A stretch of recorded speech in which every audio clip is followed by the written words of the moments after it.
চৰকাৰী বিভাগত 1 লাখ পদোন্নয়ন নিযুক্তি প্ৰক্ৰিয়াৰ কাম কাজ আৰম্ভ 3 মাহ নহওঁতেই নতুন চৰকাৰৰ তৎপৰতা নিযুক্তিৰ লগতে প্ৰশাসনক গতিশীল কৰাৰ লক্ষ্য ডক্টৰ হিমন্ত বিশ্ব শৰ্মাৰ চৰকাৰে 3 মাহ সম্পূৰ্ণ নহওঁতেই ৰাজ্যৰ নিবনুৱাসকললৈ আনিলে আশাৰ বতৰা চৰকাৰী বিভিন্ন বিভাগত মুঠ 1 লাখ পদত নিযুক্তি প্ৰক্ৰিয়াৰ কাম কাজ আৰম্ভ কৰিলে চৰকাৰে ক'ত কিমান পদ খালী আছে চাই লওক এবাৰ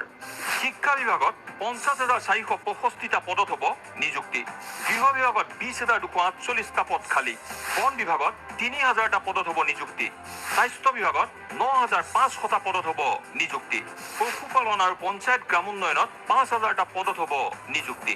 ইয়াৰ উপৰিও ৰাজ্য চৰকাৰৰ অধীনৰ বিভিন্ন সৰু বৰ বিভাগত খালী আছে বহু পদ সেই মুঠ 1 লাখ পদত নিযুক্তি হ'ব বুলি আজি এখন পৰ্যালোচনা সভাত ভাগ লৈ পুনৰবাৰ দোহাৰে বিত্তমন্ত্ৰী অজন্তা নেওগে গোটেই ডিপাৰ্টমেণ্টবিলাকে আমি গোটেই হিচাপটো আমি 1 লাখে ধৰিছোঁ গোটেই ডিপাৰ্টমেণ্টবিলাকে মোক জমা দিছে কিন্তু আমি গোটেইখিনি চাই আছোঁ অতি সোনকালে আমি সেইখিনি চালি যাই কেবিনেটত মই দিম আৰু কেবিনেট আমি প্লেচ কৰাৰ পিছতে ইয়াৰ মানে হেৰিখিনি কামখিনি আৰম্ভ হ'ব গোটেই বিভাগবিলাকক আমি নিৰ্দেশনা দিছোঁ কিছুমান গাইডলাইনছ আমি ছেট কৰি দিছোঁ তেওঁলোকে আগত ইণ্টাৰভিউ কৰিছে বা ভৱিষ্যতে কি ধৰণে পূৰণ কৰিব গোটেইখিনি মিলি পেলাই মোৰ কথাটো হ'ল যে আমি 1 লাখ আমি নিযুক্তি দিয়াৰ সিদ্ধান্ত গ্ৰহণ কৰিছোঁ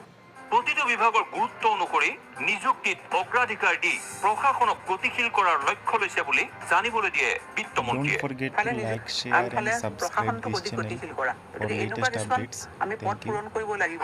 যিবিলাক পদ পূৰণ কৰিলে প্ৰশাসনটো গতিশীল হয় দুটা কথা প্ৰায়ৰিটি কিছুমান আছে যেনেকৈ এতিয়া নতুন আমি ইঞ্জিনিয়াৰিং কলেজ এখন খুলিছোঁ এতিয়া নতুন এখন বিশ্ববিদ্যালয় খুলিম বা আমাৰ মেডিকেল কলেজ হ'ব সেইবিলাকো থাকিব চাব ডিভিজনবিলাক আমি কৰিছোঁ জিলাবিলাক ঘোষণা কৰিছোঁ সেইবিলাকো ইয়াৰ ওপৰত প্ৰায়ৰিটি চেক্টৰ হৈ আছে নিশ্চিতভাৱে নতুন চৰকাৰৰ এই পদক্ষেপে ৰাজ্যৰ নিবনুৱাসকলৰ মুখত হাঁহি বিৰিঙাবলৈ সক্ষম হ'ব